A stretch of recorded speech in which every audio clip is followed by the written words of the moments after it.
seguimos adelante con el programa, lo adelantamos al principio. Está con nosotros en el estudio el candidato presidencial independiente Harold Mayne Nichols. Harold, ¿cómo está? Muchas gracias por acompañarnos hoy. Hola. Hola, Harold. ¿Qué tal? Un gusto. Buenas tardes. ¿Cómo están? Bienvenido. Muchísimas gracias por la invitación. Un Muy tremendo bien, pues. gusto estar con ustedes. Harold, primero, ya está ok con las firmas, candidatura oficializada. ¿Qué balance hace de estos meses de recorrer Chile? Nosotros estuvimos acá juntos en la radio cuando recién empezaba con esta aventura presidencial. Nos dijo que le faltaba todavía recorrer algunas zonas de Chile. Me imagino que eso ya se completó. ¿Qué tal la experiencia? Una experiencia espectacular, la he disfrutado muchísimo, he aprendido muchísimo también, he recogido de todos, de los ciudadanos, de la gente, de todos mucho, que te sirve primero para el programa y después para cualquier cosa en el futuro, sobre todo gobernar.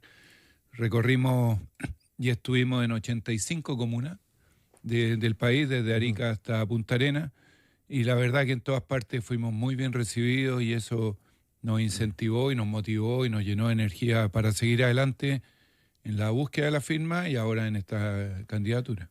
Harold, tú has dicho en reiteradas ocasiones que quieres devolverle el alma a Chile y que tu campaña básicamente se basa en escuchar, unir y también servir. Déjame preguntarte qué significa concretamente devolverle el alma a Chile en términos de políticas públicas y prioridades de un eventual primer día de gobierno tuyo, por ejemplo. Bueno, en un eventual primer día de gobierno es evidente que hay temas que convocan y mucho. La seguridad en primer lugar. A mí me parece que no se le ha dado la atención debida a esta nueva, entre comillas, industria del secuestro. Yo creo que eso hay que erradicarlo de raíz y va a ser lo primero que le vamos a decir al ministro de Seguridad. Eso no más. Y para eso hay que tener mucha tecnología y mucha inteligencia para antes de, no después de ya hiciste el daño. Claro. Los secuestros traen hay muchísima literatura al respecto. Traen un daño financiero, un daño emocional, pero principalmente un daño a la motivación de cada uno a hacer su vida normal. Y eso no puede ser. Eso es la primera cosa que haría. Y la segunda, dentro del mismo marco, tenemos una inasistencia crónica de aproximadamente un 10% de los alumnos a la escuela, al colegio, al liceo, ponle como quiera. Yo creo que eso tampoco nos hace bien, nos hace mucho daño, porque un 10% de nuestros jóvenes que no se están educando y el que no se educa no está preparado para el futuro, salvo para la delincuencia. Y eso también hay que terminarlo de raíz. Hay que lograr asistencia cercana al 95, 98% de todo nuestro alumnado. Yo creo que esas serían las dos cosas y así como tantas otras donde seamos capaces de unir, de servir y principalmente de escuchar, porque cada día nos escuchamos menos, nos gusta oírnos, pero no escuchar. Vamos a ir devolviéndole el alma a Chile, a ese Chile que nos gusta, ese Chile que al menos a mí es el que me convoca siempre, en donde entre todos somos capaces de construir comunidad y no un grupo construye y el otro se dedica, como se dice, a oponerse o a destruir, que es lo que ha pasado. Harold, bueno, hemos entrevistado a hartos candidatos acá en el programa, hemos ido de a poco, por supuesto. Todos llegan con sus asesores, escoltas, incluso con avanzada. Sí. Y a usted... ¿No vinieron? Les voy a llamar la atención. ¿O vienen atrasados? Les voy a llamar la atención. ¿Anda sin escolta? Yo soy un ciudadano común y corriente, ¿no? ¿Decisión personal? Por supuesto, a mí, tengo que decirlo, Carabineros me invitó a una reunión, fueron muy gentiles, me lo ofrecieron, y yo sinceramente creo que a mí por lo menos no me corresponde, camino por todas partes, no ando con un grupo de asesores, no tengo avanzada, no creo en esa política, no creo en esa forma de hacer campaña, no creo que eso sea una política pública, al contrario, eso lastima y resiente al resto de la gente que no tiene acceso a esto, pero tiene las mismas inseguridades o las mismas necesidades. En el caso mío, le agradecí a Carabineros, le dije que mientras no sea necesario, prefiero seguir como he seguido toda la vida, y hay veces que, claro, vengo con 2 o 3 personas, hay otras veces que vengo solo, porque esas personas están trabajando. Y si vienen todos aquí a escucharme, dejan de trabajar, y cuando uno deja de trabajar, deja de producir y se atrasa, y bueno, entonces hay un viejo dicho que yo lo aplico siempre, cada uno con su librito, no necesito para que todos para que me traigan el librito si lo puedo traer yo. Harold, lo mencionó aquí en esta respuesta la política. Ahora ya está, usted estuvo cercano a la política de los Panamericanos, estuvo cercano al Ministerio del Deporte en algún momento, estuvo en clubes como Colo-Colo, que son clubes súper políticos también, pero hoy día está en otra política, hoy día está en una política mucho más dura, mucho más barrial, si se quiere. Y estos días se ha levantado una suerte de polémica por el concepto de dictadura que tienen algunos candidatos. Primero, ¿qué piensa usted? Y después, ¿qué le parece que la derecha evite decir que hubo una dictadura en Chile? Mire, tapar el sol con un dedo es re fácil, pero es una falacia. Dictaduras son todos aquellos gobiernos que no han sido elegidos democráticamente y popularmente. Eso está en el diccionario, no sé si es la definición exacta. Y aquí no tuvimos un gobierno durante 17 años elegido democráticamente y popularmente. Por mucho que hablen, porque ayer escuché a un senador de la derecha decir es que había un clamor popular. Sí, pero eso no le quita el rango de dictadura a quien ejerció el poder durante esos 17 años y fracción. Y ni hablar de las atrocidades que sucedieron. Yo creo que ahí cada uno le puede poner el nombre que quiera a las cosas, pero las cosas no por eso dejan de tener un nombre. Dictadura fue clarísima y yo lo tengo súper claro y entiendo que a algunos puede ser que les moleste, les incomode o no les guste la palabra. Pero a la historia va a pasar como que fue una dictadura de 17 años, no va a pasar como que fue, no sé, un gobierno cívico-militar o algo así, fue una dictadura. Harold, ¿tienes algún referente político global? ¿Miras a algún político en particular, alguna lectura, algo un poco que te ayude en todo este camino que es nuevo, pero es un camino súper desafiante también? Sí, yo tengo la suerte personal de haber estado unas 5 o 6 veces con Nelson Mandela, haber estado conversando con él, no haber estado, oiga, una fotito, no, haber conversado. ¿En el Mundial? No, en el Mundial él ya estaba enfermo. Pero antes del Mundial, en el 2003, 2004, 2005, más o menos así ya, pero en esos años, de haber estado 5 o 6 veces con él, en distintas situaciones, en situaciones donde lo vi un poquito apremiado porque no sabía si Sudáfrica lograba los votos para llevar el Mundial, donde lo vi en la cárcel de Robben Island, en su cárcel, y conversamos largo, donde lo vi en manifestaciones en Sudáfrica, donde era realmente aclamado, y donde conversamos más tranquilos, ¿no? 5 o 6 veces de haber estado con él. Y la verdad es que en todas aquellas situaciones, en todas, la cantidad de aprendizaje es infinito, por la manera que él se manejaba. Hay que recordar, porque quizás algunos auditores no lo saben, Mandela tuvo 27 años de su vida preso. Sí. Y su delito era creer que los blancos eran igual que los negros, o creer que los de gente de color era gente igual que los blancos, que los caucásicos. Ese fue su delito. Y mira, y yo de verdad de él aprendí muchísimo. Evidentemente él tenía unas características que son únicas, donde llegaba, inundaba la sala de inmediato, la sala con una energía increíble. Entonces cuando necesito salir de alguno de esos túneles que se mete uno y en vez de salir se mete más para adentro, agarro el libro de él, bueno, tiene varios, pero el que me gusta a mí, que es Long Way to Freedom, veo por dónde está el tema en donde me estoy enredando y normalmente me hace meditar, me hace pensar y me hace tomar un camino y salir de ahí. Yo creo que por haber tenido la experiencia de estar con él, es como mi gran referente. He estado con otros líderes mundiales como Putin, como Boris Johnson, como Zapatero, como Muammar Gaddafi, que también me enseña, pero al otro lado. Claro, porque uno tiene que aprender por los dos lados.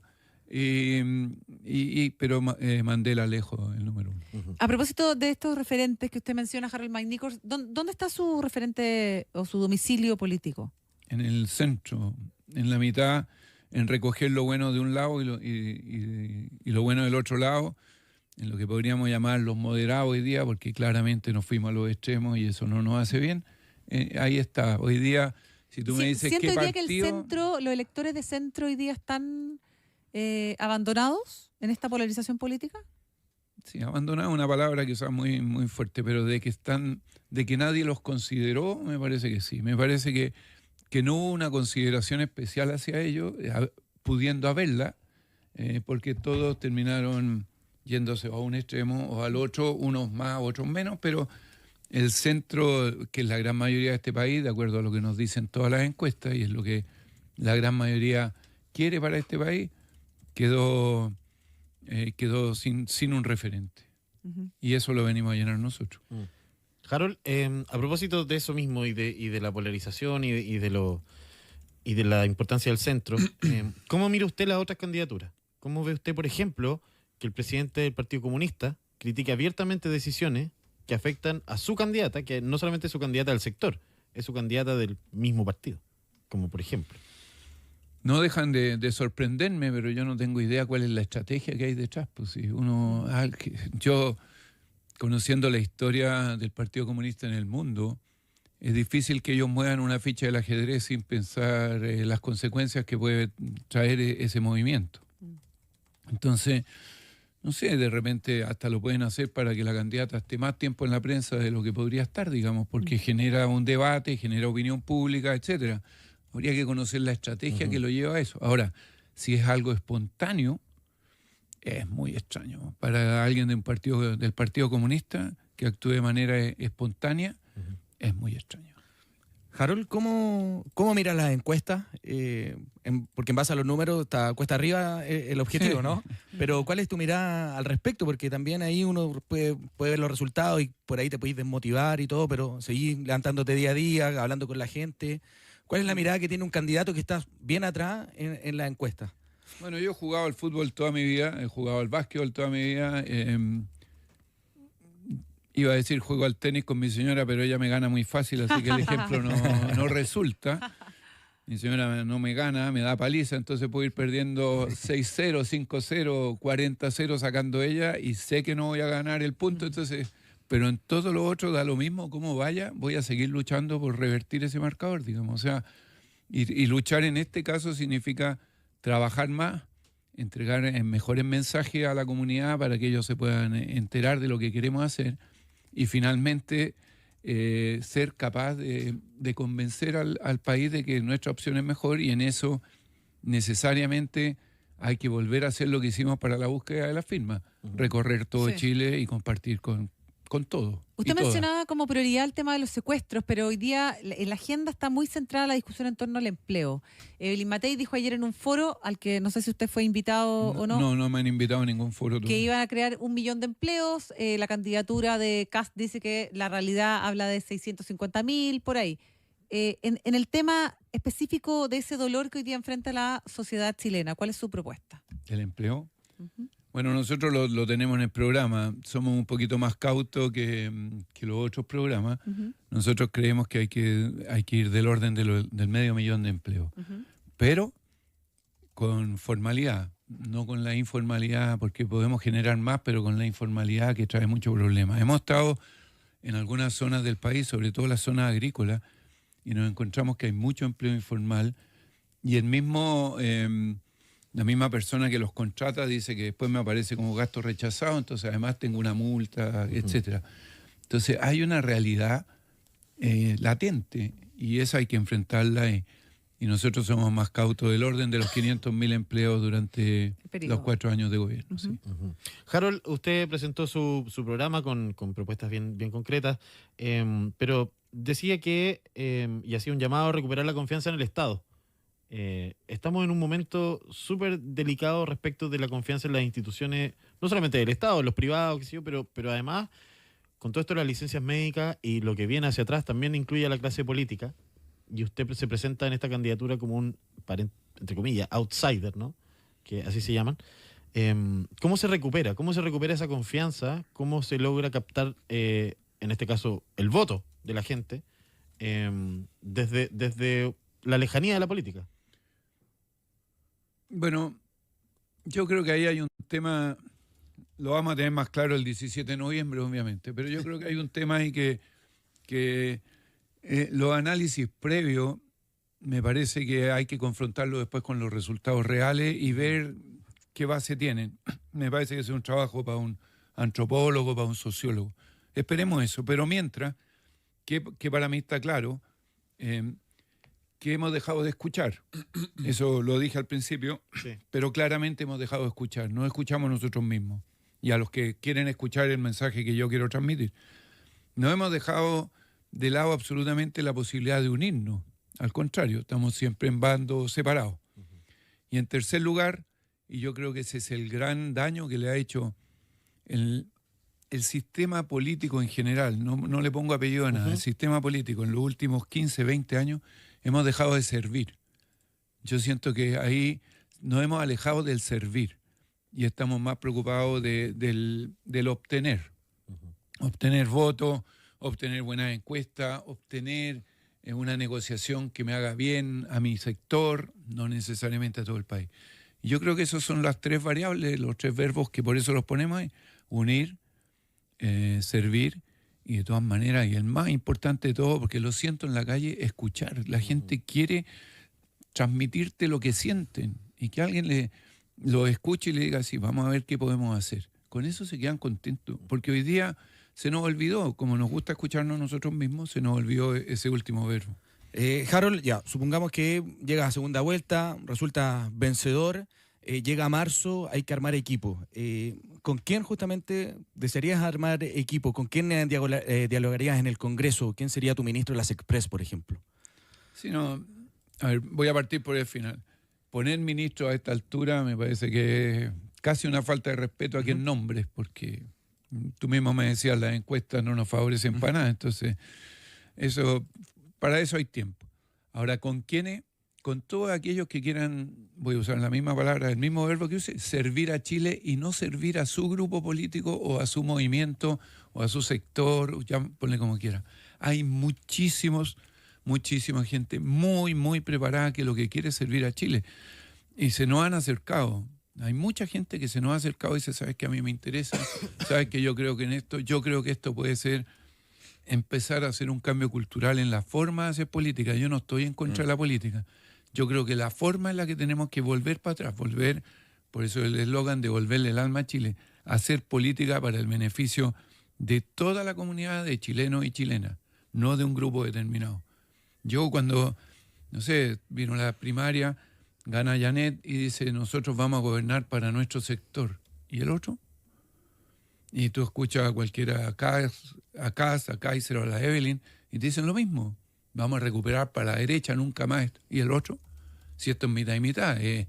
Con suerte 53-47. Eso es con suerte. Normalmente 51-49. Entonces tú dices, ¿pero cómo? O sea, vamos a gobernar lo mismo, pero para el otro lado. Y después, entonces eso es. Y en el Congreso, bueno, ya tenemos a dos congresistas que son independientes, Karim Bianchi y Carlos Bianchi, que no solo firmaron por nosotros, sino que además han estado con nosotros, y que ahí vamos a empezar a tender los puentes. Tengo clarísimo que no va a ser fácil, pero cuando el mensaje sea trabajemos por Chile y no por mantenernos en el poder otros próximos 4 años, estoy segurísimo que muchísimos diputados y senadores van a entender que hacia allá va el país hoy día. Tenemos que hacer este cambio de rumbo, si no podemos seguir jugando a las sillas calientes cada 4 años, y ahora cambio, ahora le toca a ti, ahora le toca a ti, porque el país está estancado. Si el país no solo está estancado en la economía, revisen, por favor, estamos estancados en la educación, hay un poquito retrocediendo, a pesar de que te dan cifras que no, la seguridad ni hablemos, retrocediendo, en salud ni hablemos, en seguridad jurídica, en inversión extranjera, y puedo seguir. Estamos estancados porque estamos en la pelea permanente, yo soy bueno, tú eres malo, yo contigo no comparto. Y eso no puede ser. Harold, a propósito de la seguridad que usted lo ha mencionado, hay una seguridad, una pata de seguridad que tiene que ver con los estadios y que tiene que ver con las barras bravas, que va mucho más allá del fútbol, ¿no? Lo que hemos visto esta última semana, lo que hemos visto en los últimos años, lo que pasó en la Copa Libertadores en el partido de Colo-Colo con Fortaleza, donde mueren 2 personas. Esto ya trasciende los estadios, ¿no? Sale de ahí, son barras que están enquistadas por el crimen organizado probablemente. ¿Cuál es el diagnóstico que tiene usted respecto de esta situación que además la conoce muy bien? Bueno, corrígeme, pero me parece que la ley de estadio seguro salió el año 2012, ¿no es verdad? Sí. Desde el día 1 me opuse a esa ley, pueden buscar en los archivos, y me opuse por una razón muy simple, porque filosóficamente le da la razón al final del día a los violentistas. ¿Por qué digo esto?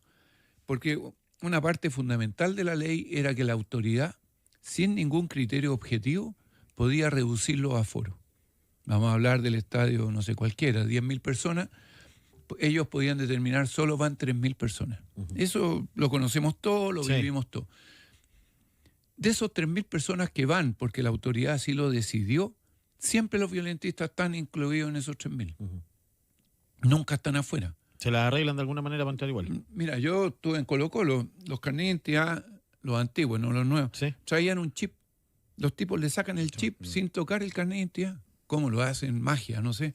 Entonces, cuando llegan a la puerta, el pistolazo no le funciona, viene la presión de los de atrás y entra igual. No es fácil controlar eso. Entonces, Estadio Seguro parte con un problema filosófico-cultural detrás. Ojalá que no vaya nadie, así no va a pasar nada. Como eso es imposible, los violentistas van siempre. Eso está, o sea, lo hemos visto. ¿Qué es lo que digo yo?